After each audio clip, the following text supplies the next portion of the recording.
দর্শক, এই মুহূর্তে কুমিল্লা শহরে আছেন সহকর্মী ফাজলে রাব্বি। সরাসরি যুক্ত হচ্ছে তার সঙ্গে। রাব্বি, আগামীকাল নির্বাচন, কুমিল্লায় এই মুহূর্তে ভোটের আমেজ কেমন দেখছেন? জি জেবা, ধন্যবাদ। ভোটের আমেজ যদি বলি, এটা আসলে রীতিমতো এক ধরনের উৎসব উদ্দীপনায় পরিণত হয়েছে কুমিল্লা শহর। আমি ঠিক দাঁড়িয়ে আছি এই ঠিক এখন শহরের মিডিল পয়েন্ট, অর্থাৎ মাঝখানে। এখান থেকে কিন্তু আসলে এই কুমিল্লা শহরে আপনি জানেন, আপনাকে জানিয়ে রাখতে চাই, মোট 11টি আসন রয়েছে। এর মধ্যে মূলত নারী পুরুষ মিলিয়ে ভোটার প্রায় 49,92,000। 10টি আসনে বিএনপির প্রার্থী আছে এবং জামাতের প্রার্থী রয়েছে 9টিতে।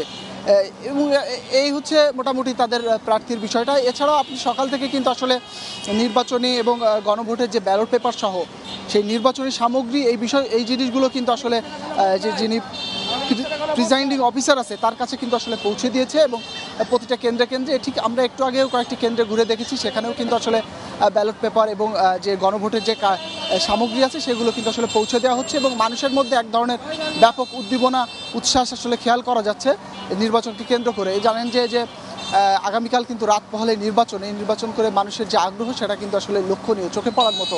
পাশাপাশি একটা জিনিস জানিয়ে রাখতে চাই যে আইন শৃঙ্খলার বাহিনীর বিভিন্ন টহল, সেটাও কিন্তু আসলে আমাদের চোখে পড়েছে।